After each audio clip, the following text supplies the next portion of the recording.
Good afternoon, fellow Ambazonians. Good afternoon. Glad to have you on the set of the War Zone with me today. Today is Tuesday, October the 10th, 2023. Tuesday, October the 10th, 2023. It's a pleasure having you with me today. And I first of all have to start by apologizing for our late start. Some of our comrades were running late coming in to join me on this set of the war zone. So uh, again, I apologize for the late start. Having said that, in order to catch up with time, I would appreciate if you can do me a favor and share the link. Share the link, please. Do me a favor and share the link. I want to see the numbers jumping. Share the link so we can get a good number of our comrades watching. We have some very exciting topics to discuss with you today, some of which are the conference that just held in Canada. We are going to take a look at it and see what was discussed, an appraisal of it.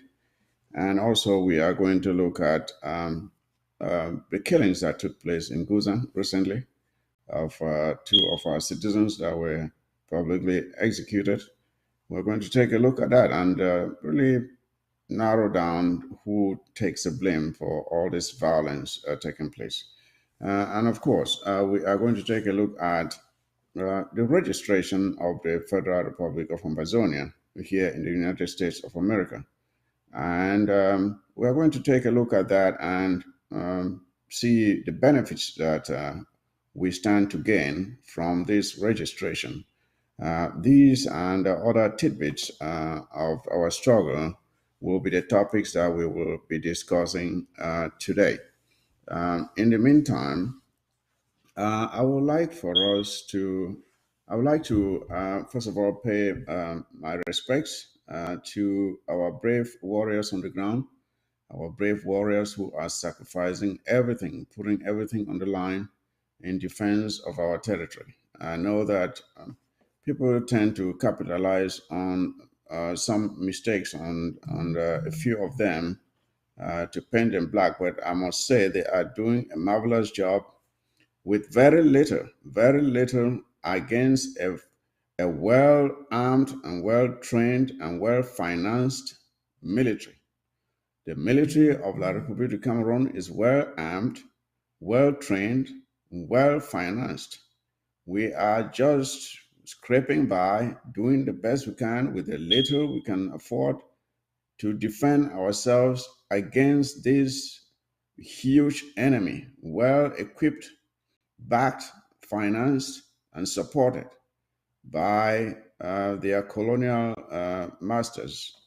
And they are raining hell on our people, raining hell on our communities, and we have to do whatever we can to defend ourselves, and that's exactly what we're doing. So again, I want to really pay my respects to our brave fighters on the ground who are doing a marvelous job with very little, So, fellow Ambazonians, I would like to draw your attention to, let me see, I have a news item here which I would like for us to bite on while we while I wait for my panel to join me.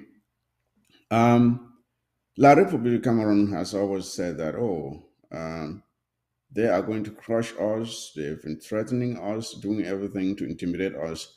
But I just want us, if the studio can screen some of the videos of the the sufferings that La République Cameroon soldiers have endured in our territory, despite the fact that our boys have very little in terms of financial support and equipment. But with the little they have, they are still inflicting enough punishment on the criminal soldiers of La République Cameroon. And at the end of those images, I would like for you to see what they are doing on the ground. I would like for you to see what they are doing on the ground. They are going from door to door, stealing food, stealing cattle, stealing pigs, stealing poultry, whatever they can steal, breaking into houses and stealing. This is what our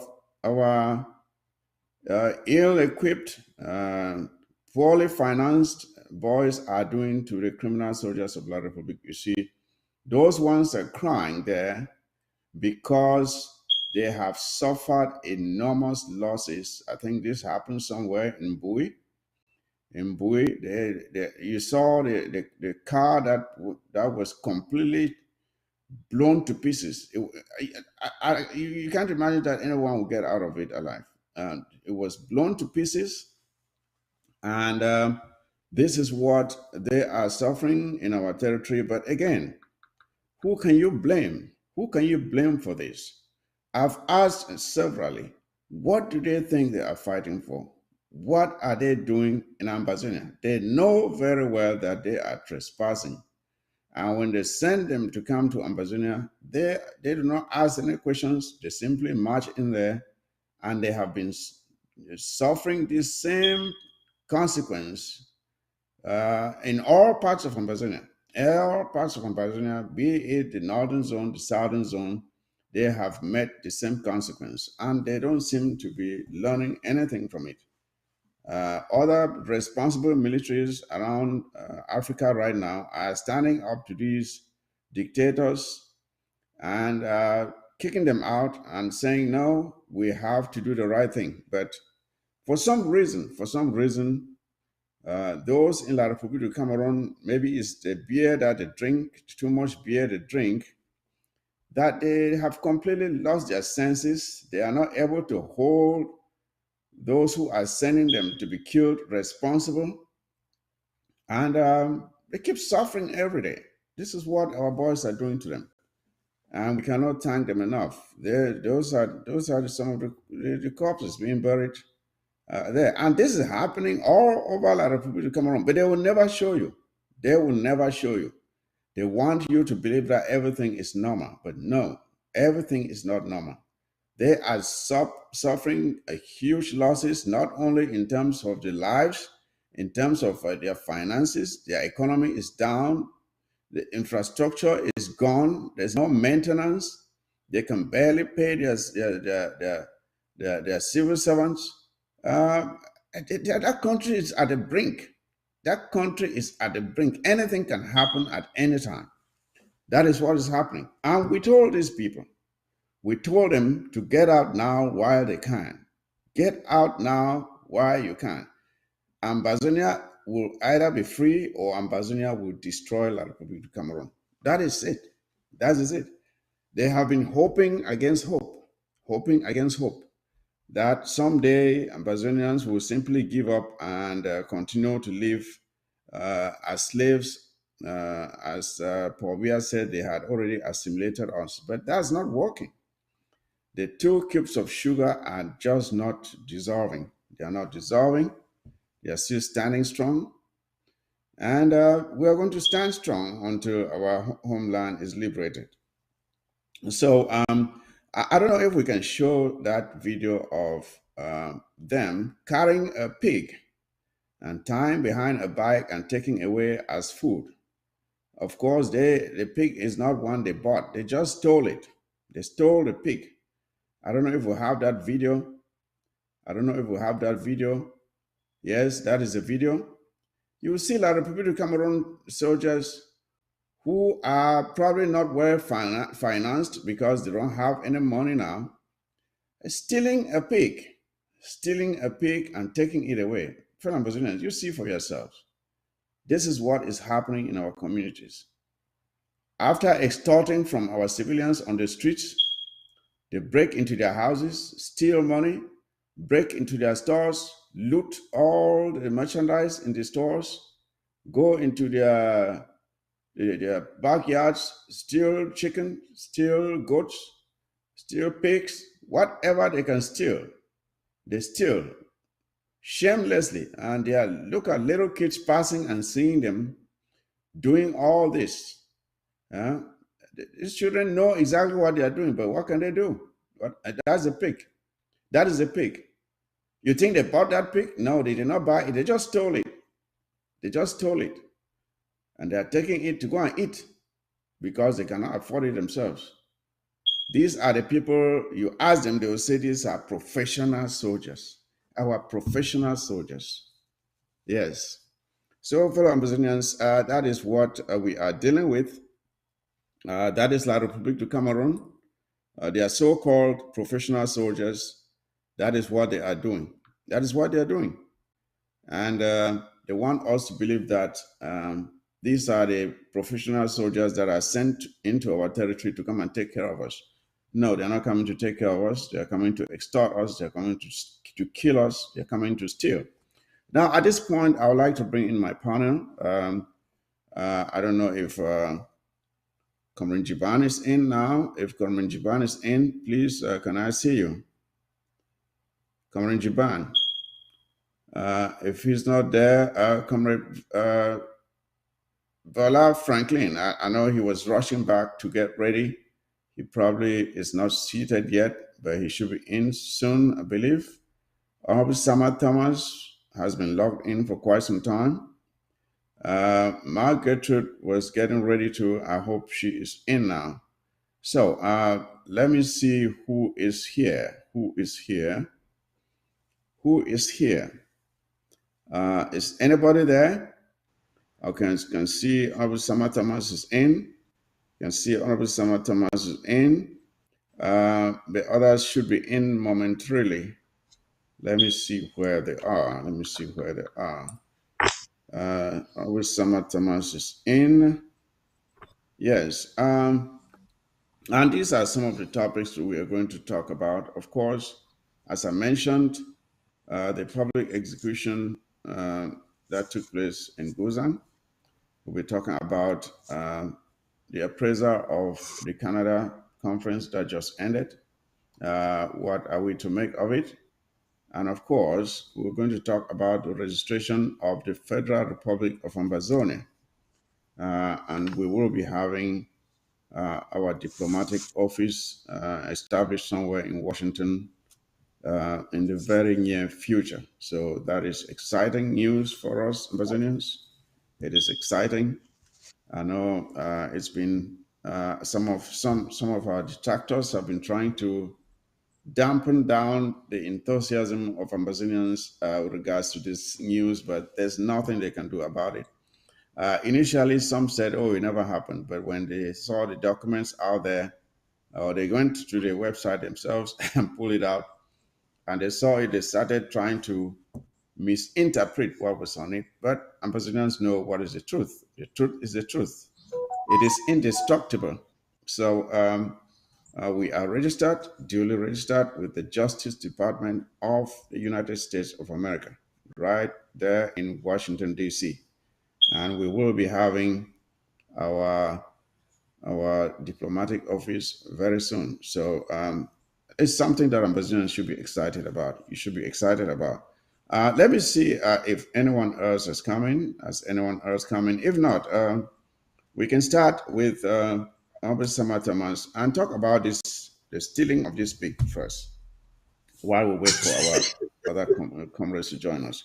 Honorable Sama Thomas, yeah, imagine we were growing up.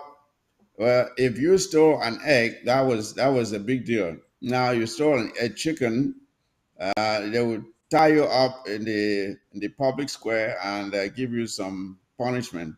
Now, when you go to stealing a goat and a pig, that is something of a different scale. But these are people whom La Republic brings into our territory, and they tell us that they are professional soldiers, thanks to the efforts of our professional soldiers. And this is what the so-called professional soldiers are doing. They go around stealing pigs, stealing whatever. What do you make of it? I mean, what image does it portray of the discipline within the ranks of the Republic of Cameroon soldiers? And especially when these things happen so regularly, and you don't hear of anyone being punished. It seems those at the helm of the whatever government, they're saying, yeah, they give me a wink wink and say, do whatever you can to survive. What do you make of it? Good afternoon, Comrade Michael, for having me once more in this program. You are asking me about people who started stealing pig in the southern Cameroon. There is fire in the mountain. It seems we haven't gotten that information from La Republic that there is fire in the mountain. Uh, Someone just told me from ground zero that teachers from La Republic have been out of school now for the past 3 weeks because Hmm. they've been going without salary for 1 year today. That's why there was a certain post in La Republic that closed the gate until our salaries are paid. 1 year. I was asking, how can people be going to school to teach for 1 year and they are not being paid? They still keep on going. What is really wrong Hmm. with this laboratories? So, because teachers haven't been paid for 1 year, so too the money that they were using to pay soldiers with, that money too is drying up. If that money Hmm. is drying up, what will the soldiers do? You cannot be fighting at the war front with an empty stomach. So they must resort to stealing pigs. Our goats Hmm. and our fowls are now in trouble. Not only our citizens, not only our people. It shouldn't surprise us tomorrow that we will see these people when they kill our own. They will roast them and eat like as food. They are now cannibals that will live on Yeah, they'll become other humans cannibals. Yeah. for food.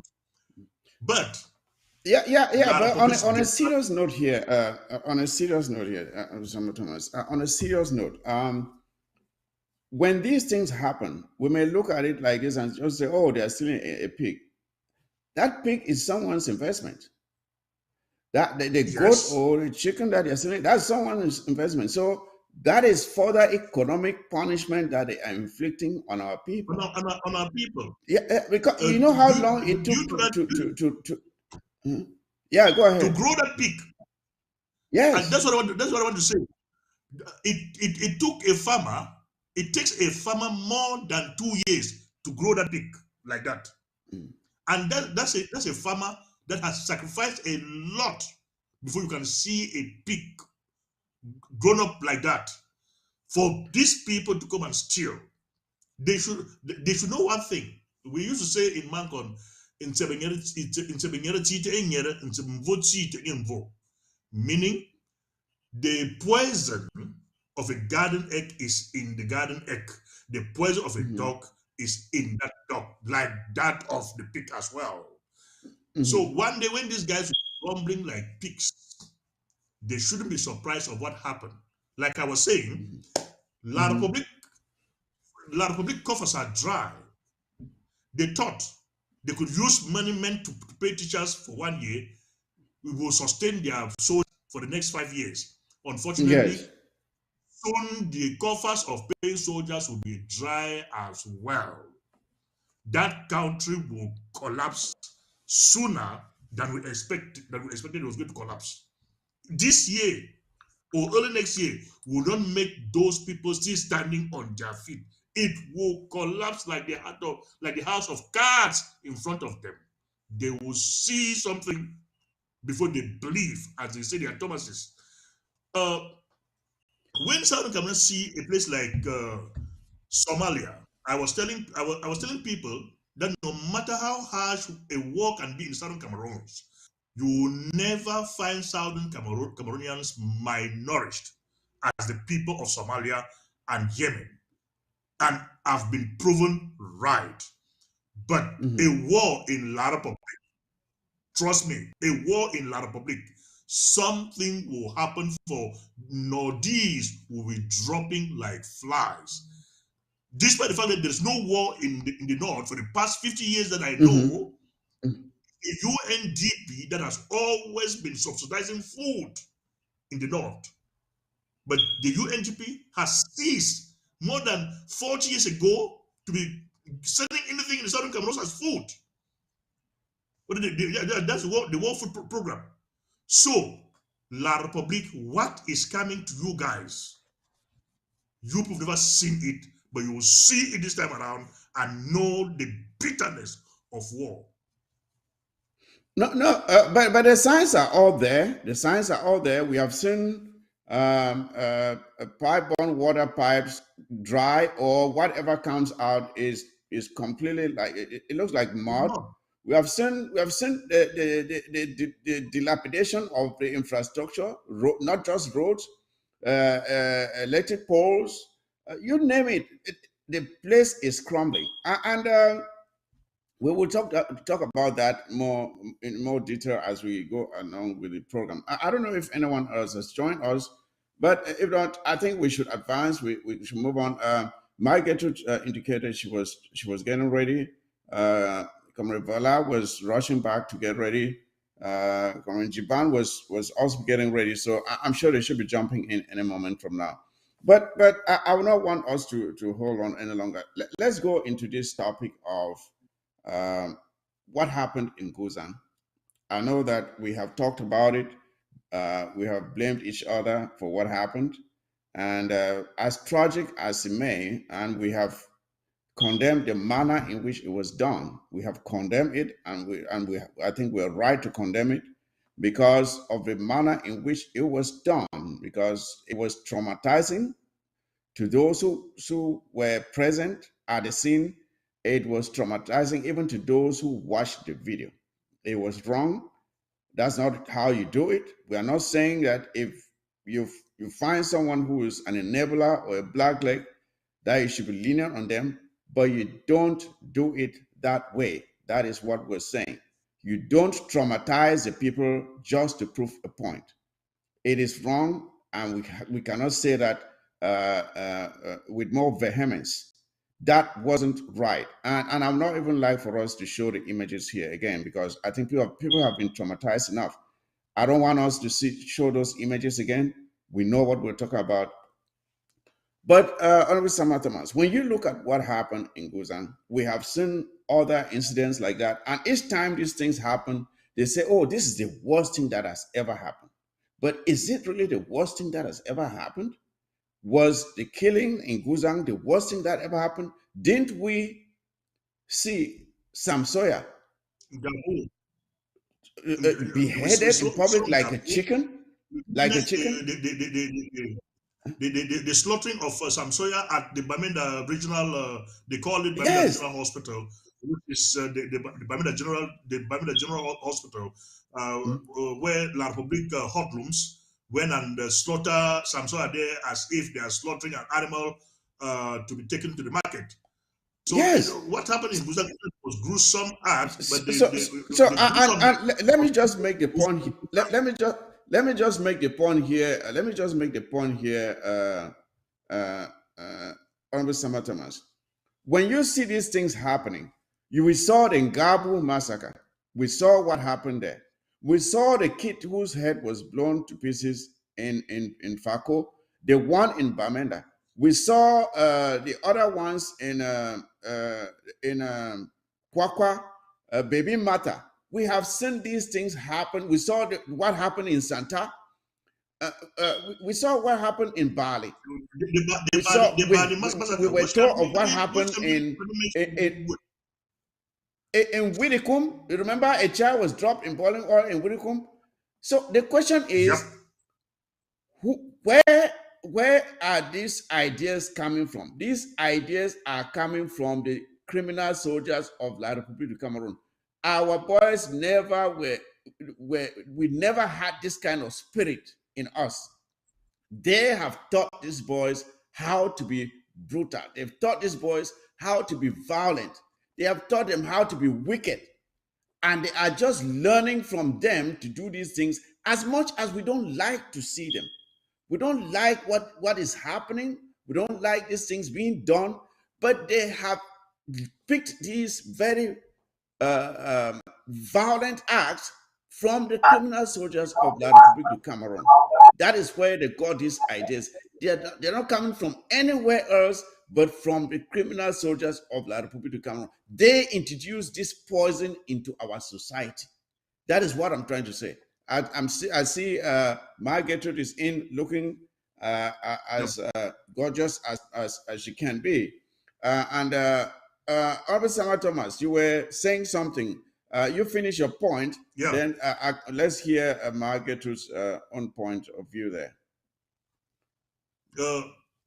Comrade Mike, when these savages, as we know them, uh, to be, do their things, we must not copy from them because we're savages like this Mm-hmm. Republic Yes, animals.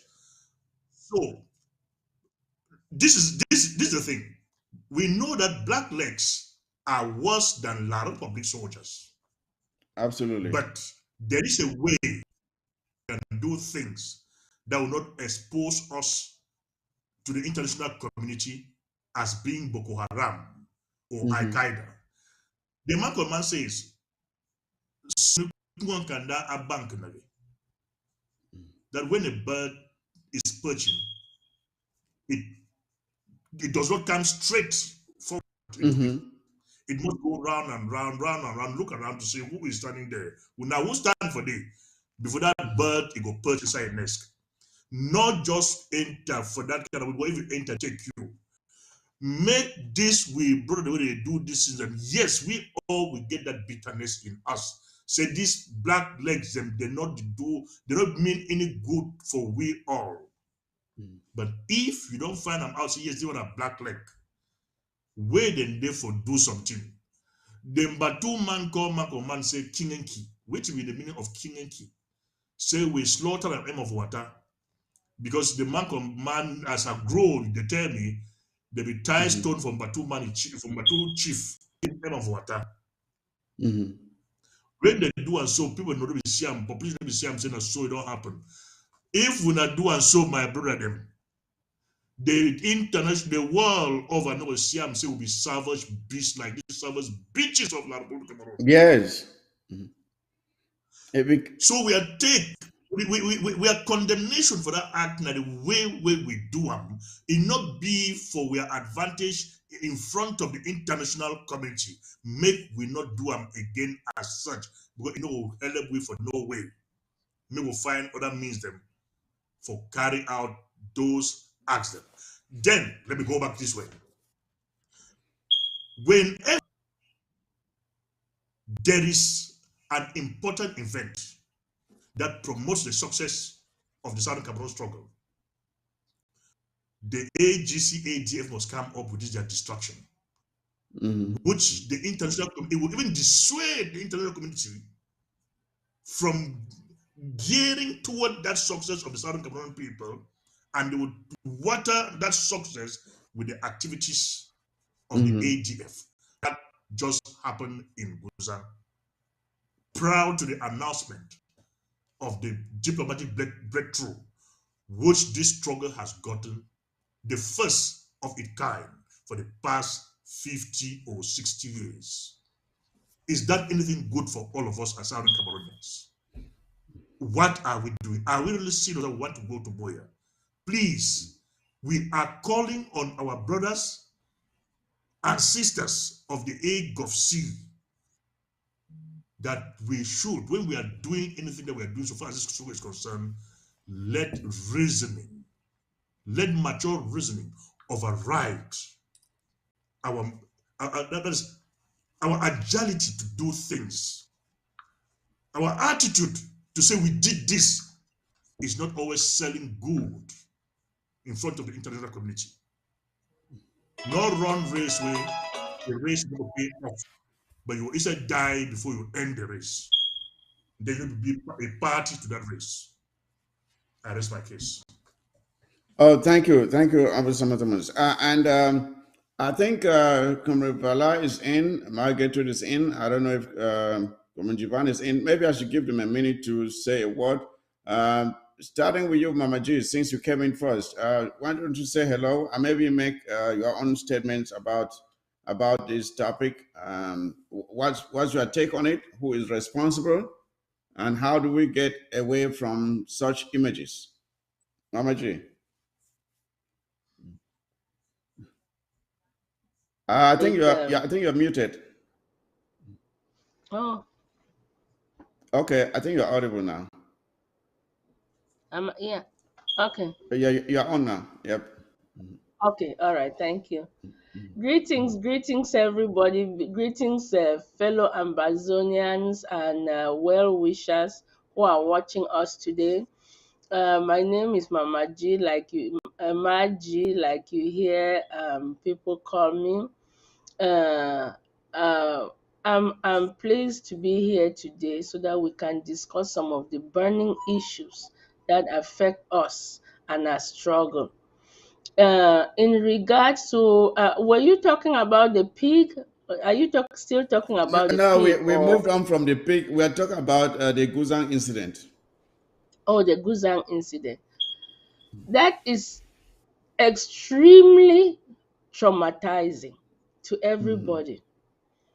I remember when I was young, when La Republique killed some people at Ayaba. Those who are mhm, old enough to remember, they mhm, said people should come to Ayaba, where Ayaba is currently built, and they killed some people there. And that was so traumatizing. Up till mhm, today, it's something that you bury very far in your mhm, heart. And then when something like this happens, it comes up again.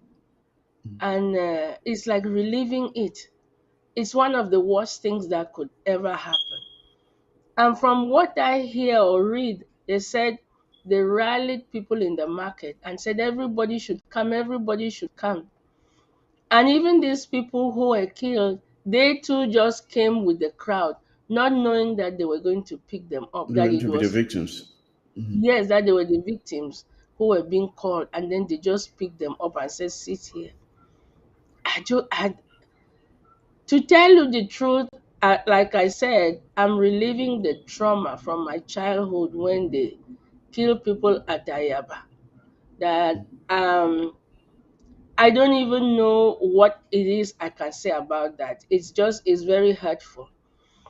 I mhm, don't know whether there was any proof that these guys are blacklegs, and even if there were, was there no other way to manage them, to lock them up or whatever?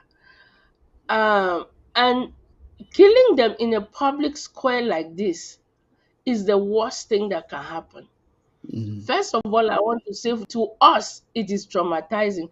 To the people, we don't know. There's no conclusive proof that these people were blacklegs, and then doing it where the international community is seeing it, and what image does it show about us, that we are undisciplined, uncouth, non-feeling and non-rational beings. I don't even know. Somehow I'm just trying to push it out of my mind, because I don't even understand how a feeling human being can just bring somebody, put them there, your own brother from the same tribe, or even if it's a different tribe, that you don't know any other way to solve a problem than to kill somebody in a public square. And the people are trying to talk. There was no opportunity for these people to defend themselves, to say mhm, no. There mhm. was one day trying to do like this. No, no, no, no, here. There's something behind that. That person, maybe he had something to say. He was not given the opportunity. I just think that's the worst thing that can happen to a human being. That is the Yeah. worst thing. Yeah, thank you, Mamji. Comrade Vela is in. I would like to get his own take on this incident. Was it properly handled? If not, what have we learned from it to do better next time? Comrade Vela, welcome. Comrade Mike, thank you so much for your devotion and commitment to the Amazonian struggle. I really want to thank the ABS TV team for giving me this opportunity, despite the fact that I'm a firebrand. I want to thank you for the tolerance and for the democracy that you are also practicing in this TV to give a voice to the public opinion, to the humanitarians like me, and to people who see things objectively or in irrational or rational way. I really want to thank you so much and everyone that's here today. Very much As welcome. far as the situation that occurred in Gusang is concerned, As a humanitarian, for which I'm a certified humanitarian in the United States of America, registered agent. Um, there are things that happen. Sometimes I look at it from one, solution based, solution oriented. Can I reverse this process? Can it be reversed? If baby Mata is already killed, shot in close range, 5 times, 7 times from the head, killed because the house was shown that this house belonged to somebody that support separatists. Can I bring baby Mata back? Now, can I go and spend my time protesting why I can have a solution that I can do the repercussions or whatever it takes? If baby Abigail is killed because somebody went and showed that this house, there is a separatist in this house, and the enemy or the La Republic military goes there, and when they don't see the voices in the bushes, as they call it, they don't see the separatists, then they want to show some kind of pains, anger, subjugation of impunity, as always the case, by killing a baby so that they can be angry.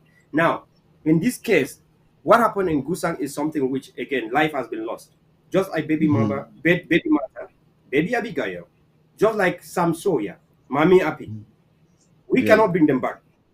In this case, I engage in more awareness, sensitization, mobilization on the code of which the guys need to function.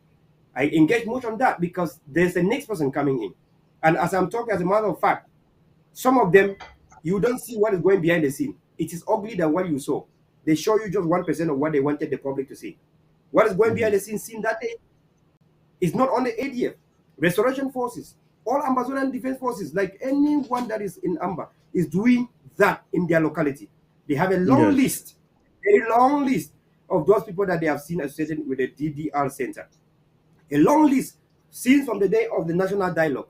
Those who went and testified, falsified, and said things to compromise the integrity of the people. Now, before I land, there's one thing I want all of us Amazonians, sympathizers, well-wishers, the international organization watching me today. The right to self-determination is for all humans on earth. It does not matter the color, background, ethnicity of religion, or whatever it takes. The right to self-defense is also a human right. And the people in a particular geographical location, they can agree, even in a small big compound, you have your right in your big compound to have a certain culture that not even your neighbor has. In your own land, in your own yard, in your own village, you can also decide and have a customary or custom norms or mores that not even the people of the city around you agree. In large, it means anyone at a particular geographical location could determine what they want and what they like and how they like to be treated. Now, jump to the point. Imagine my people today talking right now. I am here like talking like this. And I see the culprit that the black leg that went and apprehended Free Marshal, our lovely brother. Our lovely brother of our lovely, wonderful leader, Chris Ang. Imagine that I see that culprit, the black leg that went and killed him, flattened his head, and handed to the military. Imagine that as I'm talking like this, I see them here as a humanitarian in self-determination and protection of human rights and protection of against gross human rights violation that they did to Free Marshal. Do you think I'm going to continue this talk show and wait for Cristiano or anybody or any leader in Amazon to give me an order on how to deal with that useless bastard? I think that the TV can continue another day because I'm going to do something that is going to be a repercussion of what they did to our brother Field Marshal. And the people can talk. I wouldn't care because I'm trying to give repercussions to what somebody did to some human beings that matter. Now, some people don't understand the international politics, domestic politics. I do study this because before I didn't know. I didn't even think that even defending people, human rights, self-defense was a right. I didn't know. I was calling Amazonian leaders who were calling for arms as what? Separate as terrorists, extremists. Until I learned. Today we embrace what we did not want to embrace 7 years ago. And we are standing today and embracing it and then saying they should act like this, not like this, they should act. But before, we were saying that even the act of defending people was bad. And we were even against our own human rights. Today, we have heard that in Israel, 2 culprits that perpetrated to let Hamas enter Israel from Gaza have been apprehended. And what happened? Public squad given. That's international. In Russia, we have heard how they treated. In America, we heard how they treated their black leg. It's only in Amazonia where a video coming from Equinox TV, my media prime, where the leader of this guy testified that 2 of his colleagues that are blacklegs have been killed. That he himself cannot go to Ndop, because if the no pity see him in Ndop, they will do the same to him. That the government should look into the situation and take care of the children and the wife they left behind so they can have benefit, because these are people who volunteer voluntarily to help the military to combat the Amazonians in order to quench the idea of total freedom and total independence for Amazonian people. And these people took their life. One of them here, I have a video, the one with the little beard here, in Boya. He was smoking weed. He said, Amba shit, no white blood. Last, quote unquote. Amba shit, no white blood. Come for here. Amba shit, no white blood. He was smoking weed and he said it in Boya. The one of these guys, I have the video. Amba shit, no white blood.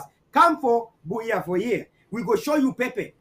Now the same person where for TV, their leader in Yaoundé, when I was crying and saying that one of them, that he's part of the Black Lake community and that they have been killed, and that the government will look into their children they left behind and family and give them benefit because they volunteer in order to make sure that Amazonia, whatever they call it, quote unquote, that you know. The video is there. The video is viral. It's going viral. It's even in my page. I posted it for people. Now, if you stand here as you are an Amazonian person, even a federalist does not support this, that these people come here and show houses of people to be killed. Talk less about Amazonian people. If you allow this type of thing, and then when General RK is gone, you say rest in peace. I don't think that you are okay. Free Marshal is gone because of the action of these people.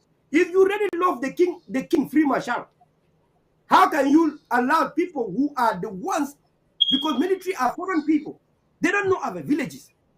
They only use these people. As the guy who talked yesterday was saying, he said, without black legs, the military cannot just even approach Amber camp. There is the black legs that monitor everything. In that video, the same person separated the difference between black legs and civilians. He says civilians are the ones that are caught up within the fight, but black legs are those who volunteer to work with the government. And he called on Payengo Francis, he called the name of the former Prime Minister, Peter Mafane Mosonge, to look into the situation of taking care of the black legs. Now, if somebody heard this video and is still standing for these people, that means the person does not have pity for Free Marshal, for Baby Martha, Baby Abigail, some Soya, Akum Junos, and all Amazonian people that have paid the price. And I think that even our leader, at one point, our leader, Chris Arnold, even called that Francophones should exit from our land for safety reasons, because the enemy can even kill them and blame it on the separatists. That's what I have to say, Comrade Mike, and thank you so much. I appreciate that angle, and I think you made some very valid points there, and we understand. We totally agree with you there, Comrade Franklin, that we are not supposed to have any sympathy for these black legs. I think the difference is in how to do it. That is the only place where we differ. How to do it so that because like you rightly said, when the West does something like that, they praise themselves for doing a great job. Like when they kill, maybe like what is happening between Hamas and Israel now. If a Hamas militant is arrested now and anything is done to that person, nobody will complain, right? But if we did the same thing, the standards will not be the same. They will not hold us harmless, just like they will hold themselves when they are defending themselves, because we are still trying to be free. You see, we are not yet a country, so let us manage the situation as safely as we can until we are free. Because if we do something, they'll say, "Oh, it's because of this reason that we are not giving you this because you are behaving like savages." We are just trying to. It's more of a public image management kind of thing. We are trying to manage our image publicly so that we don't look bad. I forgot one point. Do you want me to relay on international relationship point that I have? I'm going to take 1 minute. No, excuse me, Mike. I want to chip in something before Verla can say something. Oh, okay. Go ahead, Officer Matamas. Yeah. Go ahead. I want you to look at this thing from this angle. Do you know that the gruesome pictures that you and I will put on Facebook, and Facebook will take them down, La Republic will put same, and Facebook will allow such pictures hanging there for the next 20 years? Have you ever asked yourself, why is it that La Republic's same picture will be there? Facebook will not take them down, but you will put yours. Facebook will take it down, not only taking it down, but will block you from using Facebook. Have you ever asked yourself that question? Of course. I am one of the activists that have lost so many pages in this struggle. I lost pages of more than 100,000 followers and everything, and and they're all Amazonians. Why? Have you ever asked yourself why we did should I send that be page in our ways of doing why things. our own are taken down? It is very clean and clear. It is because it's a struggle. It is defined as a struggle. And those are areas where we struggle. But when we don't give up, one day we shall be there posting those things, and they are there in the internet, and La Republic ones will be deleted, especially when we are objective and know where we are going to, when we know where we are coming from. Let me learn. You want Amazonia to respect which laws, which norms that they sign, and where did they ratify? We are fighting because we want to belong to the international community. We want the opportunity for our constitution, the leaders that represent our country, to sign and ratify to the Geneva Convention that now that we are free people, we want to learn the international norms on how to respect human rights. Because now you ain't know nothing. You don't belong to any international organization. You have never signed or ratified that you will respect some duties or rights. You don't know anything at this time. Whatever you do now, after independence, all Amazonians will understand that during independence, you could be salvaged as the worst thing on earth that ever existed. You have no accountability for that because, again, you want to belong to a society. And it is only independence that can allow you to understand what is called a code of conduct. You don't know what a code of conduct now. How do you know it? Why did you sign it? You don't know anything about United Nations, talk less about United Nations Security Council. Africa does not even know anything about United Nations Security Council. South America does not even know anything about United Nations Security Council. They are fighting to belong. Biden made a statement saying that Africa should belong. Africa should represent. South America should represent, where they are looking at South Africa, Nigeria, or looking at maybe Brazil, to also have permanent members in the United Nations Security Council. Secondly, you want to talk about the Commonwealth or all of these norms. Where did Amazonia ever sign for anything? You do not respect why you never sign. In America, you can have your gun concealed, more with it. You see a threat, you put it down. In UK, you are right there. Let me jump in. According to the international policy, right? According to the norms, what we need to do is sensitize our population, mobilize our population, because we did not believe in self-defense even 5 years ago. Now we are believing it. In 2 years from now, I'm telling you that if you lost your brother, your loved one, or your house is burned, or that person that you give 1 million to set a business, and Blackleg show that business that it's sent, you are the one who sent the money, and they kill that your cousin, you will be the one looking for that Blackleg and saying that, why the person. Now, of course, give some time. Of course. Now, let me learn international politics. There's two words called deterrent and containment. What is deterrent? If I tell you Country Sunday is something you cannot tamper with, do not go out, don't open your shop, don't open market, and you do. If I deter, when I warn you, that's called deterrent international politics. You see why Russia is not arrested? Russia said they are going to do what they are doing now. They follow the international politics norms. You have to say it. You have to announce it. And then when you act, they call credibility, credible deterrent. Amazonia have said it. Don't be a Blackleg, because when they have you, your name not die. They deterred, they gave you opportunity to repent, opportunity to seek your safety. You didn't listen. It is the people talking. You take it into your hands. Amazonians make a deter credible by acting. When they act in public, it was to set an example, as Cameroon acted with the leader of the UPC, Omniobe. What did Cameroon do? When Cameroon beheaded Omniobe and moved with his head in the market square, put in a stick to intimidate people, in order to have what they call what? After deterrence is called containment. That's how Cameroon won and contended the UPC. After that, what happened? UPC disappeared. It is international politics that when you want to win your enemy, you data, and your data must be credible. And I want to say that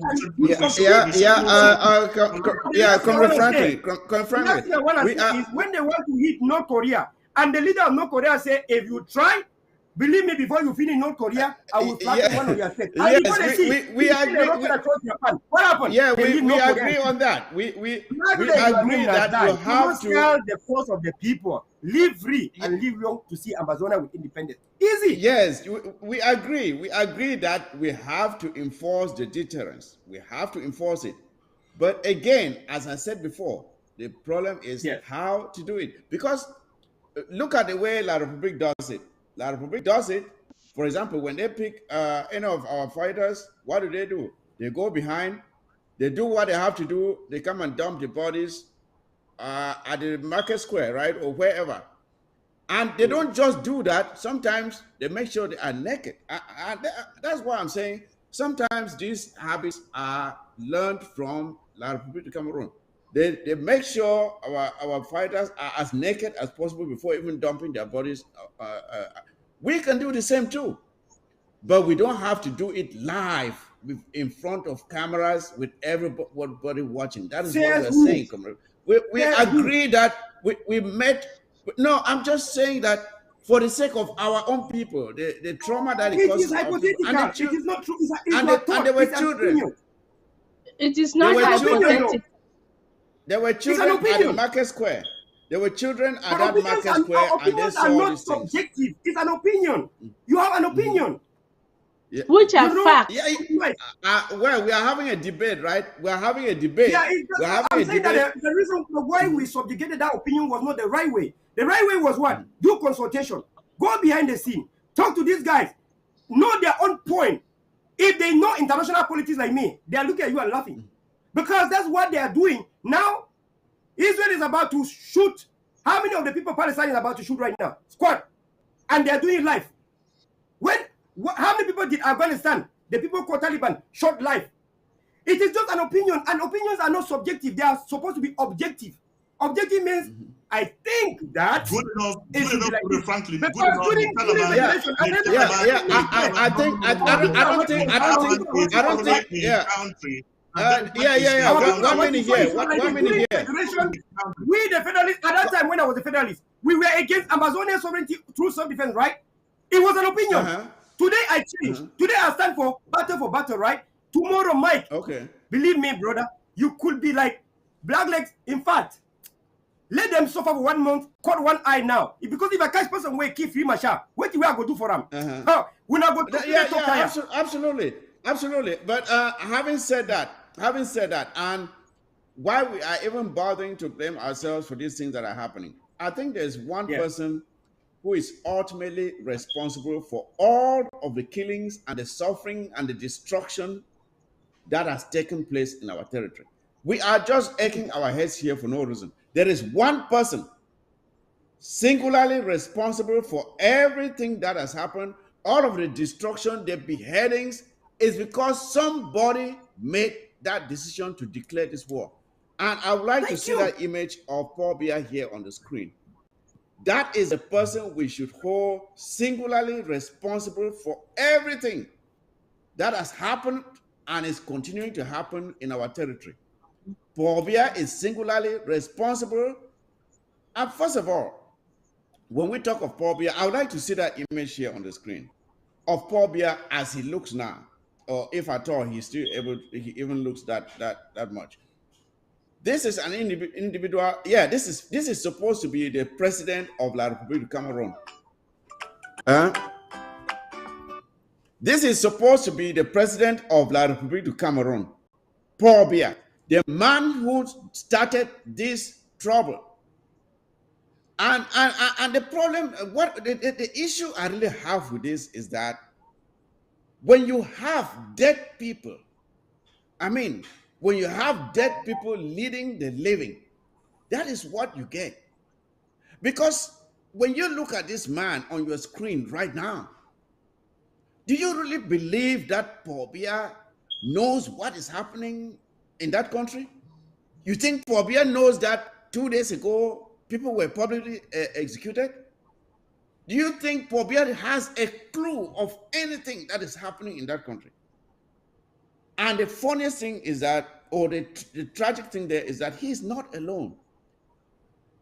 We have many of these zombies crawling all over that territory, pretending to be the leaders of that country. The leader of their so-called parliament, the Senate.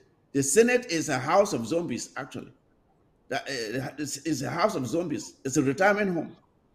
The president of their Supreme Court, you name it, they are all people who have nothing to do with the But world we today.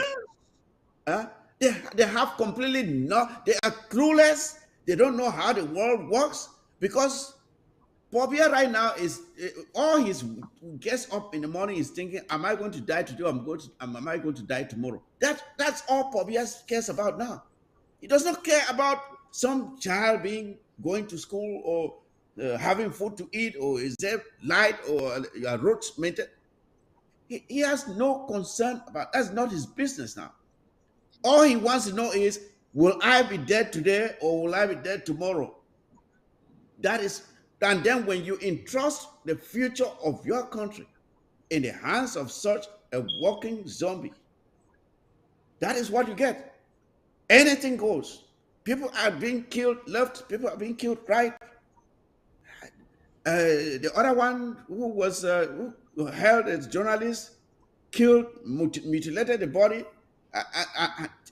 There are horrible things that are just happening in that country, and it's as if people are hypnotized, and nobody cares because it's a leaderless country. There's no leader in that place. My Gertrude, I want to hear your take on this before we move on from this topic.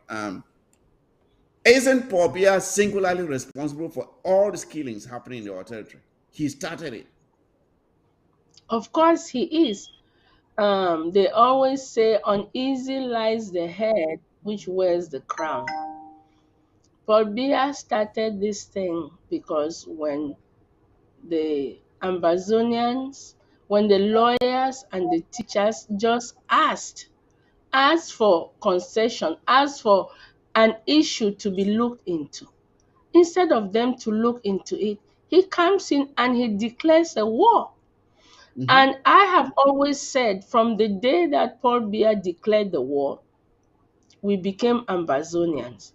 Because if we are part of your country, I've never seen anywhere where a president comes and says, I'm declaring war on this group of people in my country. They don't say war. They say, I'm going to send the National Guard to go and put down this problem. I'm going to send these people to address this issue. But when a person says, I'm declaring war, a country does not declare war against itself. So from that day, he declared that we are a different people, that we are not part of him. And so he started that problem, and it has gone on, and he's not doing anything. He's not bothered. He evades anything, no opportunity for us to discuss, no listening to us to see what our problems are. It's a terrible thing. So he is singularly responsible, and it is going on with no worries.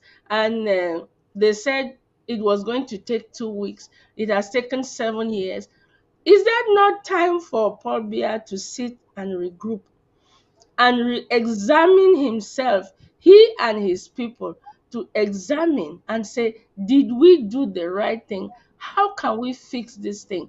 If we thought we were going to crush these people in two weeks, unarmed people, who have never, some people have never even touched a machete. We call it machete, they call it here machete.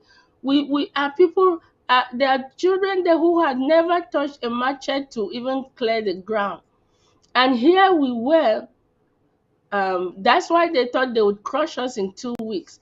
And here we are, 7 years later, we are still standing strong. It shows the will of.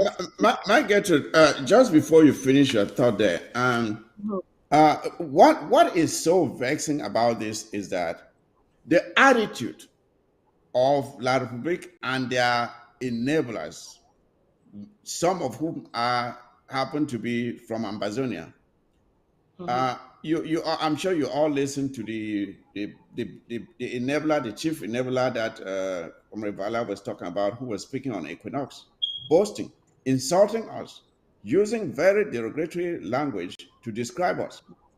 These are the people, the likes of whom created this problem. You remember what Dan you said? There was no Anglophone problem. Yeah. When you send these people, these are the people speaking on behalf of La Republic, and all they do is they stoke the anger that we have. You have a wound, and instead of some that is caused by someone, by the way, and each time you come across him, he's trying to poke that wound with something so you keep bleeding. And then they turn around and say, but why are you crying? Why you shouldn't cry? But as they tell you why are you crying, they keep on poking at you, poking at the wound. And then you see this it was so annoying listening to that young man. It was so annoying. I could not just stomach it. I mean, like Comrade Vala was saying, I mean, if you had somebody like that in your hands, you may be forced to do something that you never thought you could do when you listen to him. Yeah, you may do something that it was really not your intention to do. If you were to get someone like that in your hands, because the language he was using, the tone of discourse, the descriptions he had of Ambazonians was so demeaning. It was not conciliatory. The pig-faced idiot. If you listen to the language of this moron, whatever La Republic has given him, he now thinks that he is untouchable. But what I have to say is this: I have something to tell this young man. I know you all know Nko, right? Nko, the masquerade, the masquerade. Mm-hmm. This young man thinks he is invincible. He's flying up there in the skies. Let him not be deceived. One day, this young man will make the wrong turn. And when he makes that wrong turn, Nko will be standing there waiting for him. Nko will be standing there waiting for him.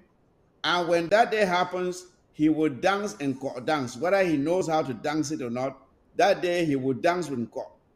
That's the message I have for this young man. The day will come when you will meet Nko and you will dance Nko dance. That's all I have to say, because when I listen to him, these are the people making sure that this conflict does not end. These are the people. So I don't know, Maji, finish your thought. Yeah. I just could not end without coming to this young man, because it was so let vexing. me finish. Yeah, I listened to it, but I did not listen to all of it because it was just so stupid. Because my thing is this: when people say that we are doing wrong, I want them to name what it is that we have enjoyed. I'm not talking of what we have benefited, like adding on. What have we enjoyed during our reunion, a period of being part of this La Republique? And let us enumerate the things that we have lost, the things that we had, and then we look at, you project and see where we would have been. So my question to these people is, what is it that we have benefited? What is it that we are enjoying? What is it that you see that is so good that you think we should stay with these people? And that's my question.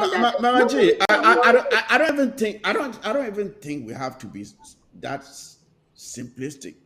Let's just ask this question. Let's consider the way we have been treated since coming together with La Republic Cameroon, right?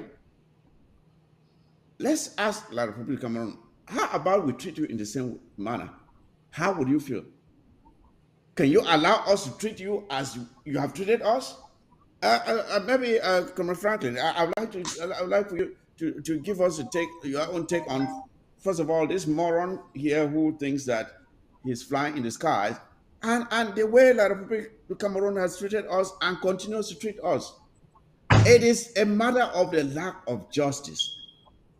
When there is no justice, when people have tried to solve a problem peacefully and you are not willing to do it, you leave them just one option.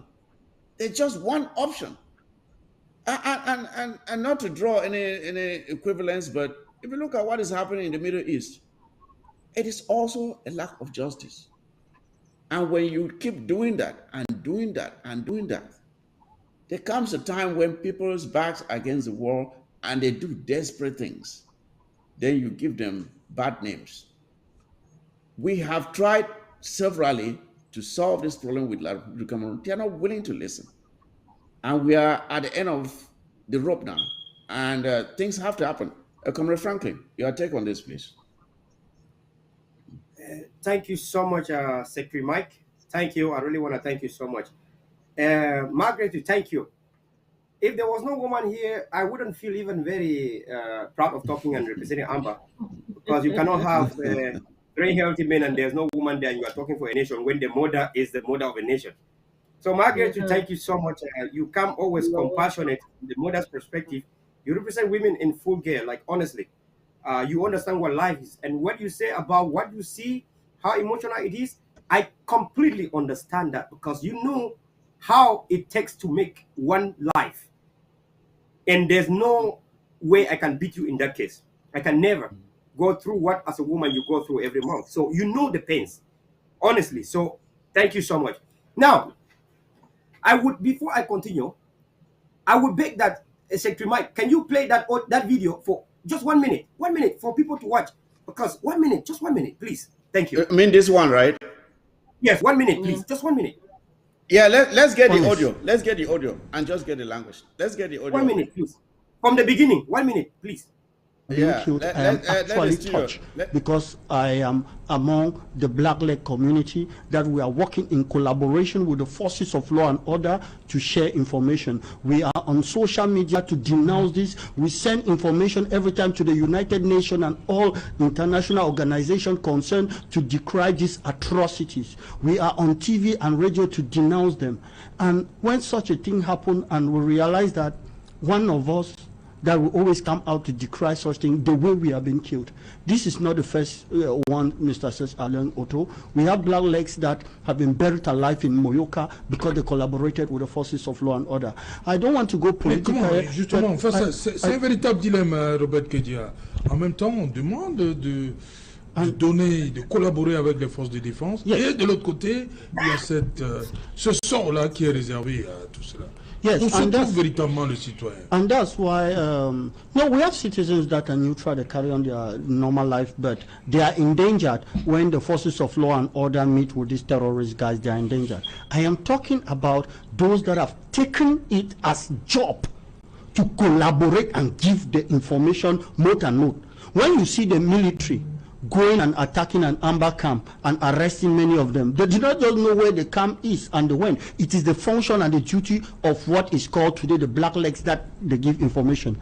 And today I am hurt because little or nothing is done by our elite. I will not say the government. I know why I'm not saying the government. I know why I'm not saying the military. But I take this opportunity to call our elite, especially those in Southwest, and I'll call their name.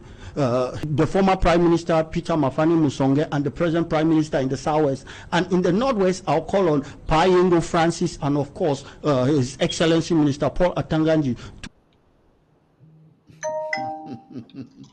So now you are for as a nation, God. fellow brothers and sisters and fellow Amazonians. This is something I wanted to explain, but I wanted you to hear from the horse's mouth. When of course. When a group says, if the President Chris Ano come out and say, I have credible evidence that I have apprehended people who masterminded the life of Free Marshal. Who am I to question that integrity of that statement? It means they publicly say, I take responsibility for this act. Now, what I want Ambazonians to know, this sensitization and mobilization is, even if one of us have made a mistake, objectively, you cannot take the part of Paul Biya or the enemy to prove that as wrong. If that mistake warrant to go to ICJ, ICC, or the FBI, Interpol, let Cameroon do the job. It is not us as Amber for me to go report Sako into the FBI, report Chris Ano to the FBI. Let Cameroon do that job. Why I try to ask us to collaborate. So the enemy infiltrate us, cause us to fight one another. The enemy engineered us to report one another, because the report that is done by us to one of us is very massive than when Cameroon do. Because we have denounced Cameroon. And whatever Cameroon put against us, like Padilla Sanga flew from Germany, came to US. I'm one of the people they took to court. I sat in my office, wrote a letter and stamped it and sent to the court, case dismissed. Why? He's the enemy. But if it was an Amber that reported me, it would have been different, because it is one family. One thing is for sure, when an Amber has made a mistake, quote unquote, it is no longer an Amber's duty to go out in public, expose the mistake, or call for whatever body that be internationally to look into that mistake. That is exactly what if you do, whatever group you are, the other group will do for you. Now we are talking about one thing, I think the next subject, which I really appreciate the leadership of Chris Arno for the Justice Department and whatever they have signed for Amazonia. When I speak in that respect, you will now understand where I stand here. If the your own position to report it, let Cameroon do the job. If the job was actually against the black people, that is settled. Let us, for time's sake, let us advance to the next topic, which is actually, we'll come to that topic of the registration, but let us talk about the appraisal of what just happened in Canada. It shouldn't take us long. But what just happened in Canada, there was a conference there. It's been planned for quite some time, and it finally happened. So I want for us to just appraise what happened there. I just had the resolutions that were taken there sent to me. But before we get to the resolutions, let's listen to this video. Let's listen. The audio, please. Audio. Can the studio play the audio? However, the actors agreed on an inclusive dialogue for further discussion with unconditional release of prisoners of conscience, granting amnesty to all Southern Cameroonians abroad.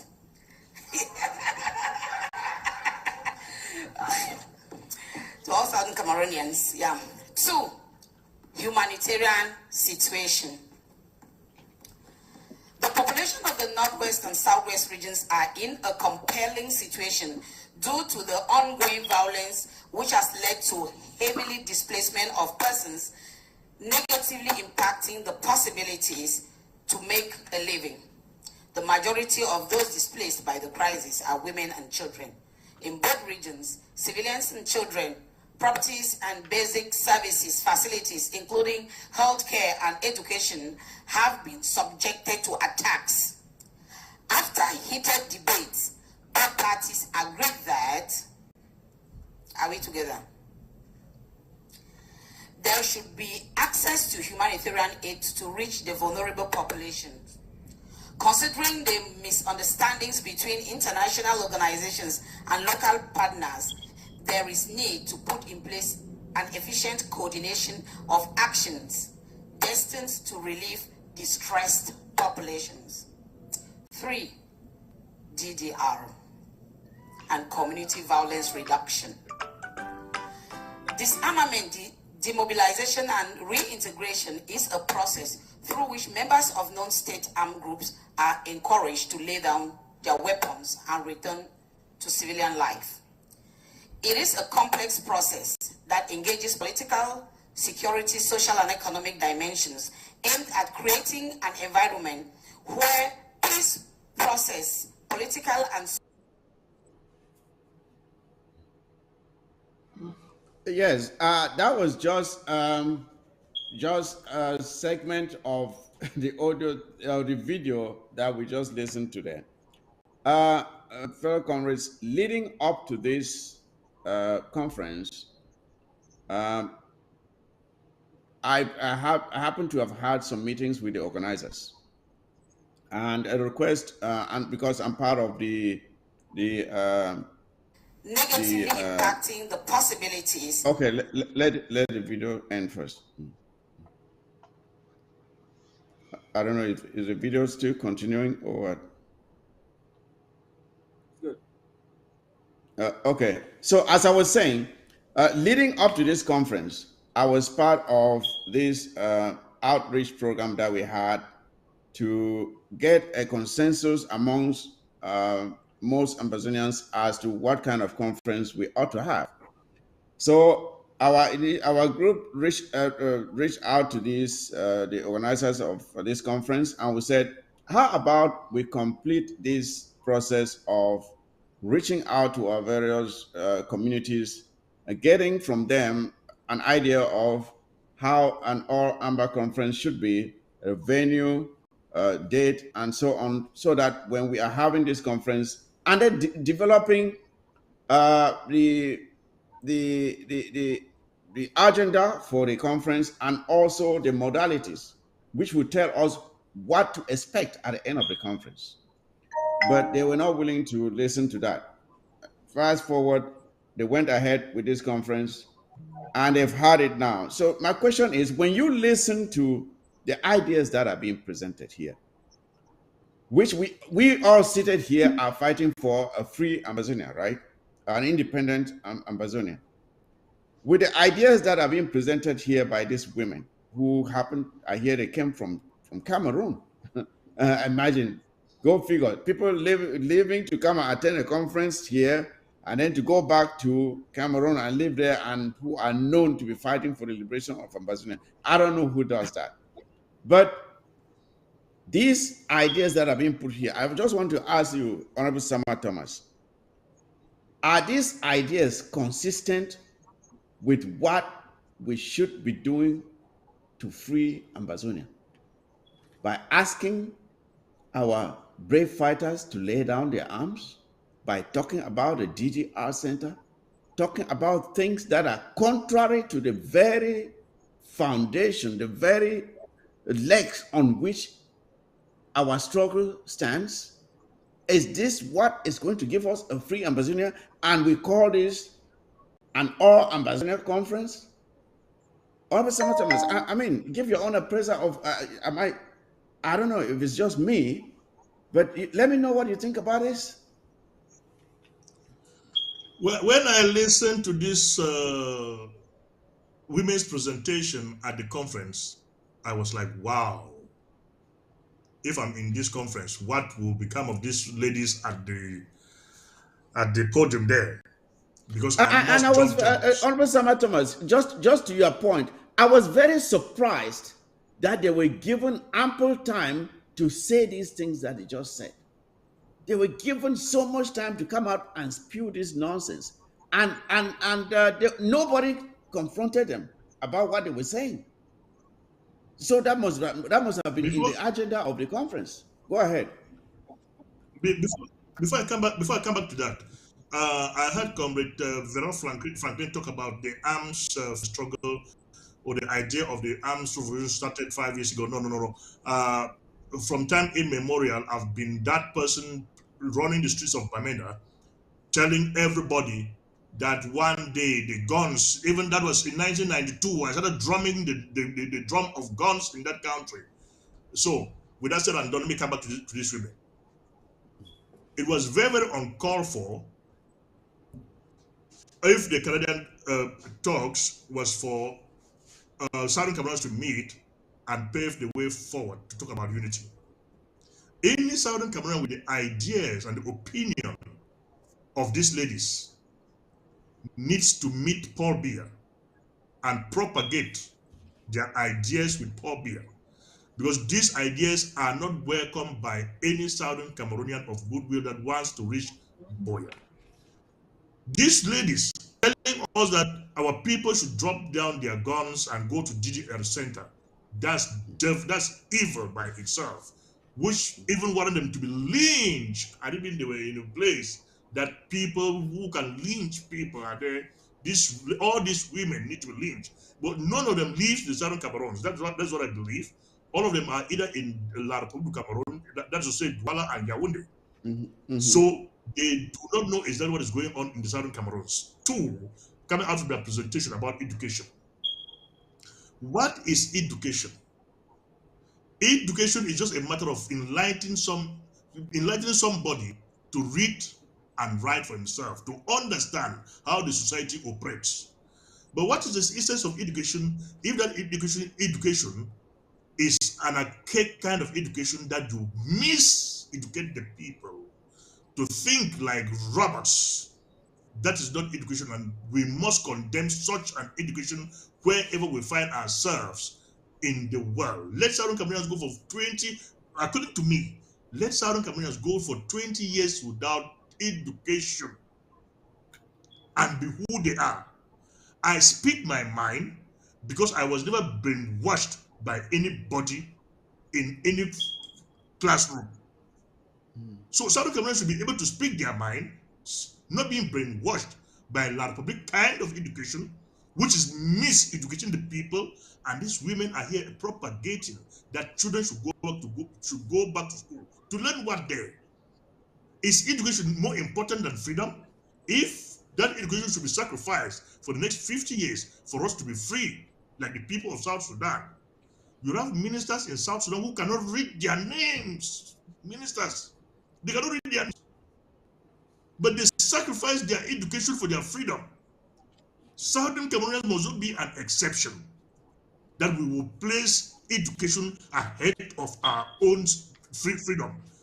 Anybody who is propagating such an idea needs to be lynched in Southern Cameroon. If they want us to be savages like La Republic I Cameroon, think these ladies are pushing us to the angle of becoming savages, and we will become if they keep on pushing us. yes. Like, Leading up to this, the image of the CDN in the minds of some of us had always been that they are not truly committed towards the liberation of the Southern Cameroons. That's what I've known of the CDN. We have said it openly, and they have often challenged it and said, no, they are in there. It's just that they want to be neutral so that they can be a neutral habitat. And I call that a bunch of bull. my Maji, our you are neutrality. part of Let the. me just finish the mic. Mhm. Our neutrality cannot be by bringing enablers like these ladies to come and be Yes. marking the waters. If these ladies think that they have anything to offer to the people of Southern Cameroons, we are challenging La Republic Cameroon for a referendum. These women should become campaigners to La Republic Cameroon that, look, we are one Cameroonese people, and you have this bunch of rascals running around disturbing the peace of the place. Why don't you just throw a And referendum to them, yeah, supervised by the international community? Honorable Sama Thomas, you look at the countenance of this woman when she at the start of her presentation, when she mentioned Southern Cameroons. You saw the way she laughed mockingly. Yep. She laughed mockingly when she mentioned Southern Cameroons. She laughed mockingly because she does not believe she wants you to know that she does not believe what she just said. That's why she laughed the way she did. Babji, as I was saying, you are part of the consultation team that tried to work with these people to make sure that we have a genuine conference, but they were not willing to do so for the very reason that they were planning on bringing people like this. Because one of the questions we asked was, who was going to attend the conference? Can we see the attendance list? And when you looked at the list, there are all a bunch of that is anyone. It was open to anybody, unionists, you name it. Everybody was free to attend. And how can you say you're trying to find a decent wine, and you take rotten grapes and everything and you put in there, and you expect to have decent wine? How? You have to select quality grapes to so that the final product will give you quality wine. Margie, like I was saying, you were part of the consultation team. We tried to work with these people, and they failed to do so. And the CDN pretended that they were doing the right thing. And we said, okay, if we're doing the right thing, let us wait and see what the outcome of the conference will look like. Seeing what you now see here, what is your impression of the conference itself and of the CDN as the organizers of this conference, Margie? Yeah, looking at what happened, I feel like they are not in touch with the people. They don't know what the people want. These are the kinds of things that have happened and have failed and failed us time and again. The women came, they did not say, we do not like what is happening. We do not like that our children are locked up. We do not like that this is happening. We have to sit and discuss and see how this can stop. But she is asking for better conditions for people.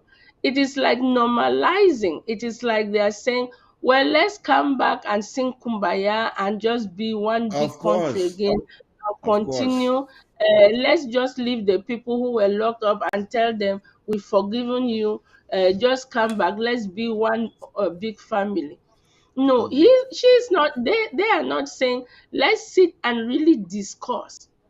And that's why what we are doing is genuine, is going to be helpful, because before we come and have a conference, we are trying at this point to get people to tell us what it is that they want. We are consulting with people from different regions, different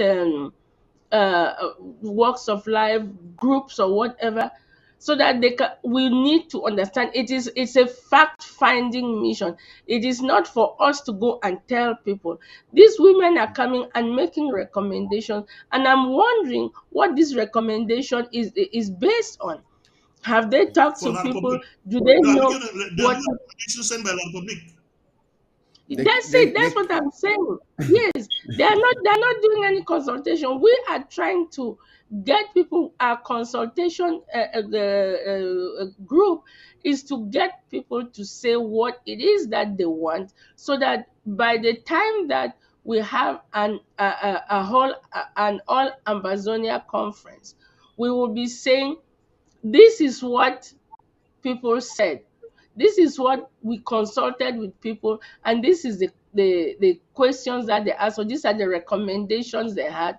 And then based on that, we can now say what we want to do going forward. We cannot have people who leave La Republique and come here and sing to us what La Republique wants. We don't want to hear what La Republic wants us to do, that we should fall in line with them. We want to know what Ambazonians want, because people fail to understand that this war is not a war where two titans meet and knock and lock horns. This is a group of people who are marginalized, and they are refusing to give us a voice. We want to have this opportunity for somebody to listen to us. If you do not listen to us, how do you start solving a problem when you don't know what the problem is? That is the Yeah. sad thing. We need to know what this problem is. Ambazonians have to explain their problems, and we put it down and we sit down and say, these are the problems that we have. Then we are going to put it now to La Republique that maybe you did not understand our problem. These are the problems that we have. So we have to sit down and uh, put our cards together, ready for to address La Republique. But we cannot be addressing ourselves. It doesn't make sense when you're not even consulting. You don't even know what it is that the common man on the street has as a problem. We have children who have left university. They're the ones fighting. Those are the people who should be running and sitting in a comfortable chair, but they are not. So why don't you ask, my pikin, you went to school, you have a degree, and you're here fighting. Why? Then let your child tell you, Mommy, Papa, I'm fighting because you see me like this. I have all this education. I cannot get a job. I cannot even start my own business. The knowledge that I have, I want to use it, but I cannot even use it. So what are my chances? We see children dying in the sea, running to Europe, and there are jobs. We should be creating jobs in our country. The children want to create it by themselves. They're not asking the government, but the government of La Republic will not give them an opportunity. So those are the kinds of things that we need to dredge from the bottom of the sea, from the common man on the street, from everybody. We put that together, we address it as a people. And that way, La Republique knows exactly what our problems are. Or if anybody is coming to intercede on our behalf, or is coming to ask us to express what our problems are, then we have something to show them. But when people come and they're taking the side of La Republique to come and ram it down our throat, how is this going to help? So this Yeah, conference to yeah, me was Maji, as you've rightly said, I think these people came with an agenda. They did exactly what they were sent to do. But my problem is not with them. They came to do what they were sent to do. My problem is with the organizers of the conference. When these women came out and they were saying these things, what did they do? Did they know this was what they were supposed to present? Because they should have given this presentation to the organizers to go through it and approve that this can be said during the conference before they went ahead. So it is a collaborative effort between the organizers and these women. The organizers knew exactly what was going to be said, and they gave room for it to be said. So it represented what they wanted to see at the conference. Uh, uh, um, Comrade Franklin, the I would just like organizers for did you not to, say anything different. Thank you. yeah, Sorry. yeah. Comrade Franklin, just a few words about this so we move on to the next topic. I don't know what you can say about this, but I think the images and their words speak for themselves. Thank you so much, Secretary Mike. Thank you so much. I want to thank Honorable Sama Thomas for his own take, and I want to thank again Maggie for saying it also as it is. Women are talking, and it takes a woman to talk. I really am not a person who like to repeat after women or to refute what women say, because again, like I said, I'm a product of a woman. Women say things based on how they feel, emotions. But what I know from my Anglo-Saxon culture and from my background is that a man was created to secure, protect, and defend the entire neighborhood, including the women and children, including the everything in the city. A man was created by a woman, and the function of a man is to secure, protect, and defend women, including children, and including fellow men even around. And so, if I have to act on that domain, I would say for me to protect, defend the integrity of the revolution, which is the fruit of the woman, I would blame it on Amazonians who refuse to go. And I want to state it clean and clear. I'm not always contradictory, but I want to say, if real Amazonian people who are educated did not go there to educate those who are not educated, are you crying? You selling after the market? Or you feeding your chicken even after the market when you went to the market and didn't get? There are days when we want to go to protest. We have to file to the state or to the government or to the local government, whoever it is, to get a permit in order to protest. We have something that has already been done. We don't have to file for anything, for any permit, to go there and air out. And then we go on our senses and we boycott it. And then some people go there and say their opinion. Where in the history of human being do people don't have freedom of expression? Where in the history of human being should people not have freedom of gathering? If you don't have freedom to gather and you vehemently refuse to gather, and some people use their international right to gather, freedom of association, freedom of press, freedom of speech, and you complain, you are the one that has a problem.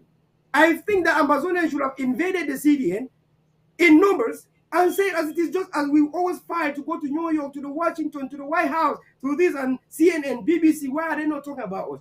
We had the mic to go and speak. We did not. Some people whom I don't want to define went there and practiced their own human right, and we are angry. This history is what SDF did to become irrelevant as they are today. SDF boycotted everything, and what happened? The CPDM that show up in everything continue to show the international community that democracy rule, because majority of the voters are CPDM, and in reality, yes, SDF boycotted, and unanimously CPDM leads, and international organization understand that is the honest way. So Amazonians should be blamed for not going there to educate those women. Comrade Bala, can I say something to you, please? Let me add something to Mike, allow Mike to talk. Yeah. let me say something to you. Now, you said we should go and then sit there and talk. When we ask that we should know what this conference is going to be, when we, like I told you here, we are trying to get people to tell us what the issues are, then we go and have a conference. When you tell the people, the organizers, that hold on, this is what we have done so many times and failed, because we go and write our own thing and say this is what we should do. What our wishes are not the wishes of the people. Let's wait. These people who are doing consultation, let them do this consultation and bring it. Then we have this meeting. Then they are going to have a meeting when you know fully well that it's the same thing that we've had 100 years and it has not worked. When we have talked to the people who are doing that and they fail, the people who are doing the conference, how can you say we should have just gone to do, and then they will not even and give to add to what you Margaret has said, come friend, let me just make this point. Then you can respond.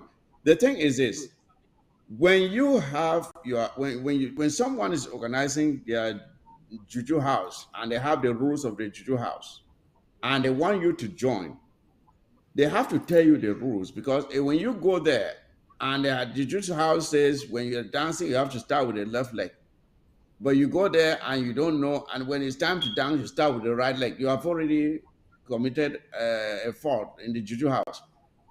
When these people were organizing this thing, we said, let us know what this thing is going, how what the outcome, what do you expect from this conference, who is going to attend. Because when you just say let's just go there, we just go there and okay, for example, the conference is ended, right? Okay, what will become of the conference, of the resolutions? Are they enforceable? Will the resolutions have any effect? I think there are people who spent money traveling to Canada. And if this thing ends and it does not produce any results that are beneficial to the struggle, then it's just a complete waste of time. And we keep doing this thing over and over. You remember what happened in Fumban? It's the same thing where our forefathers were asked to go to Fumban. They never prepared. And they went to Fumban and they were dribbled. And here we are today, paying in blood and sweat and treasure to correct the mistake which they got themselves into in Fumban. We cannot continue to make the same mistake, Comrade Franklin. I support the idea that if you are inviting me for an occasion and you are refusing to tell me the dress code for that occasion and there is a dress code, I should not attend that occasion. Go ahead with your point. You know, excuse my sarcasm. I go out for a showbiz. Sometimes I'm making my showbiz. Women, small, skinny, big, they want me. I know what I like. I am the one to choose what I like. They cannot force on me. At the end of the day, it's just about what I like. And I cannot say the one who booked the showbiz, do not let this one there. Do not let this type of people there. I'm acting based on prejudice then. Then it is something which is even illegal. You have freedom of gathering, freedom of association, like I've said, and they have theirs. And you blame yourself for not coming because in our national anthem, it says, here the land of glory, where plenty meetings will be held to meet the need of thy children. And the meetings are not defined. You know, say, where plenty meetings where you like will be held to meet the need of their children. I held meetings in the great state of Bui. I held meetings for Ambassador every time, even when I don't like it. I held meetings to bring peace among our own guys when the infiltrators want them to fight themselves. I am the one who understand these infiltrators. They are those black men that some of them are even holding guns with amber. And they're paid. And they're in the camps. Some of them are in our various groups. And there's no group in this struggle that I can say I have not felt the severity and the gravity of infiltration. No, all the groups. And this is how the enemy acts. And when they ask, we basically fight ourselves without knowing he's an infiltrator. What I'm saying is that it is our fault. Comrade Franklin, one other thing that I did not like with the way this thing was done was that, say, if I were there and then call it IG or whatever group, and I'm there. You saw the list that came out as those who attended, right? So if I were there and they were voting resolutions and I was there in the minority, I voted against. At the end of that conference, my name will appear on that list as being one of the attendees because there's no they have not given the option for people to sign that list of names that came out to show who was in favor of those resolutions or not. They simply sent a whole list of names, which now give the impression that whoever has a name listed there has endorsed the resolutions that came out. So if I attended, my name would have been there as one of those that endorsed, even if I was not in support of those resolutions. Even if I was not in support of those resolutions, that is the danger of attending a meeting without knowing what will be discussed at that meeting. Because at the end of the day, the decisions that are taken are binding not only on those who were in favor of the decisions, but even on those who were against, even if they had voiced their objections to it. By attending, you have endorsed whatever decisions were taken. So I don't know, maybe.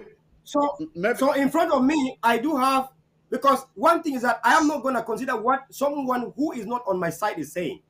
I consider what someone on my side takes as resolution from the same. Somebody that was alive, that went there and brought, and this is what Ambazonians are when they brought as their own resolution, whether they did it as a full body, but this is what I have here as a community that is signed by Eliano Hagen, Group Screw, who represent the CDN, and Ashu Kingsley, Group Staff. So in this case, I know somebody who represents Ambazonia has a signature, and the resolution are agreed on unified collaborative structure is what I gave my life for Ambazonia to fight. Of course, we cannot. Let me say so that people can hear without any break. First, agree on unified collaborative structure. I gave my life to fight as a unity ambassador for Ambazonia. Of course. I said, do not fight what other group are doing, because when you bring your own, which is the next topic, they are going to fight you. You fight against CDN, they fight against Switzerland. We went to Sudan, talk with Cameroon, but we don't want people to go to Cameroon, to Canada, talk to Cameroon. At the end of the day, we shall dialogue with who? With Cameroon. This is even the small Cameroon. We would have said this is small. We want a bigger Cameroon. You are not recognized. We want a bigger Cameroon, because at the end of the day, we want Paul Biya to sit, right? Now, how can we be again when Paul Biya start to send his chochoro? Yesterday he could not. Today he's sending chochoro. Meaning tomorrow he will surface. We are winning. God has ordained the struggle. Next topic. Next resolution. Agree on a coordinated humanitarian response. I'm a humanitarian. You see me going to Ghana. You see me going to Ground One. You see me going to do humanitarian. I agree on that. Second, agree on practical plan for the protection of homeland. Why are you talking about? It sticks and groundnut now. Protection of homeland, like you saw in the National Day. Did you even see the guys under your care? How they perform? Were you not happy? Homeland. And the last one is research our position on the reassert our position on the need for increasing access to effective education. Community education is good. That's access. Well, you agree with me that they sound very they sound good. Let me put it that way. They sound good, but they are wholesome ideas. There's no detail. Yes, I agree. There's no detail. It does not say how these things will be done, and this is something that I completely agree for the defense you of homeland. You can because you boycotted it, and you were the one that was supposed to speak from the position of strength. You boycott something. When you boycott something and you are the stronger party, what happened? It gives room for dollars. It gives room for the weaker people. I want us to assume this. And let me run very quick. Because look, because one day in my dialect is saying a hunter that you refuse the convocation of a palace in the day of a leopard. You know, the day of leopard is the biggest day in the palace, when they call a leopard and everyone's supposed to eat. And the palace gave you convocation to come and you refuse. You are a loser. So what means this? One day, Comrade Mike, your leadership would have gone there and to go and change this equation. And you didn't show up. Land of milk and honey, where plenty meetings will be held to match the need of their children. Who are you going to blame? We are the one to be blamed. We are the one that want United Nations to talk. We are the one boycotting again. ASEA boycotted, no result. Let me tell the truth. Wherever good people are absent, bad people multiply. I think I blame us for not going to showcase the will of the people, the aspiration. No one is going to arrest you. Go there and say, because listen to this. Listen, my brothers, listen to this. We won and we cried to Cameroon for 63 years for all-inclusive dialogue. They refused. Yeah. We are now here propagating exclusive dialogue. How do you wanna you wanna go talk to yourselves? Then what is the point? When me and you are talking now as ourselves, we should just go on, log on in our TV like this, talk as ourselves as we are doing now. Why will you want to go somewhere in Switzerland or Canada and you want to talk to yourselves again? It does not make sense to me. It doesn't. We want to talk to the opposite. That's why we are. Comrade Vela, listen, Papa. Yes. That's why we are saying let's get more information. This consultative group which is going around is getting more information. Why are we going to go and sit and talk about the same things that we've been talking all the time, or the same? Let us cast a net wide. Let's get more people. Then we come now and have this meeting. This conference that they have is with a minority. It does not take into consideration what a lot of people want, and they are doing the same old thing. We want to bring the grassroots. We want individuals on the ground, everybody, every group to say, I can identify myself in this meeting because the things that were said and my concerns. A person cannot create a problem and then come and do a solution by themselves.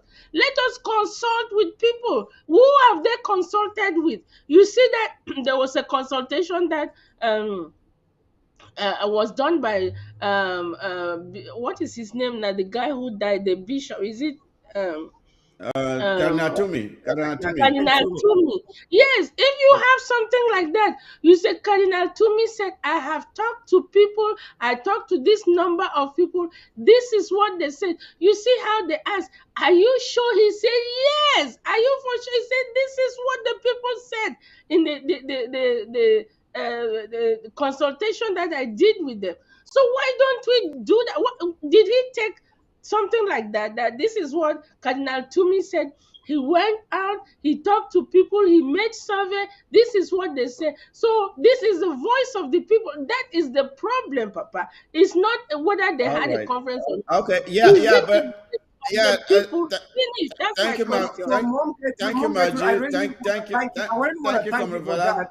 But then imagine that people see you as a consultant now for Amber. I would have loved to come to consult you now to tell us that you did not give up. Land of milk and honey, plenty meeting will be held. You didn't have pre-existing condition of how you can gather. Because what is happening now is this, Comrade Fosa, is that we are trying to set pre-existing condition on what basis we must have a conference. And this is what oppressors do. This is not a good mentality at all, and it's never going to be good, because you cannot want to go to dialogue for a people that have died, and you are eager to have pre-existing conditions on the terms for which you should gather. What have you? All right, thank you, Comrade Vela. We are really out of time. So let me see. I'm sitting. What do you still have that you want to protect that you have not lost? You have lost everything. Right. Face everything, even the tiger, you are facing it now. So, Mom, you see, the point is, we want you to be our own focal point, our consultant. You have to hit where there are no doors, hit the wall, break the window through, go there, get the information. So we should be consulting you, because you want to consult people who have done that to have the information, Mama. You understand, Mom? All right. Now we should not put barriers. We should not put full stop. Where there are full stop, we put commas, and we go, Mama. Thank you so much. All right. Thank you, Comrade Vela. Thank you very much. Thank you very much for coming. Thank you, Officer Thomas. Thank you, Margie. Unfortunately, we are completely out of time. There's no, we don't ever have any. Please, there's the last one concerning the justice. Please. Just 1 second, 5 seconds. I mean, we're really out of time. 5 seconds, Comrade Vela. That's a big thing. Was that you? Yes, was that you speaking? Vela. Yes, I want to talk about the deed that Chris did, that your organization did for Amber. I will bring you back. I will bring you back I'll bring you back. We are out of time. The studio. Can you give me 1 minute? Studio is 1 minute to thank him for that. okay. 30 seconds. 30 seconds. 30 So, seconds. Amazonian, please, we should embrace any effort that any leadership do. Look, I am a unity ambassador. We want all of us to come together. When somebody take our nation ahead, whether it is to a homeless person, thank the person. Let the wall, the banks of the rivers, let everyone know that Amber exists. If Secretary Chris, if Secretary Mike and the leadership under Chris Ano do something, sign Ambazona under what organization, under any country, under what community, under one Jangi group, it doesn't matter. We should be grateful and thank him, because it is because of that step that we encourage, motivate him to do big for us.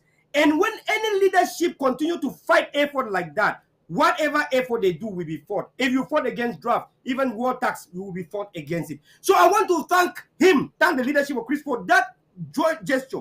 Please don't listen to the critic. Continue to surge ahead. If you win and bring us the freedom we want, I myself will personally build your golden monument in Amazonia. Thank you so much. Thank you, Kamaravala. Thank you for that endorsement. Much appreciated. Just to add to that point, the advantages of that registration is we shall be monitored closely by the international community as a recognized entity.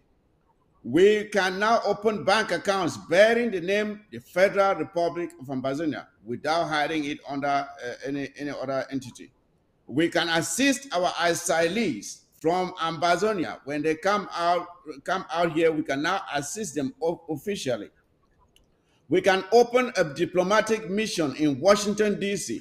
or New York, where we can now have our lobbyists advocate for our cause. That is a good thing.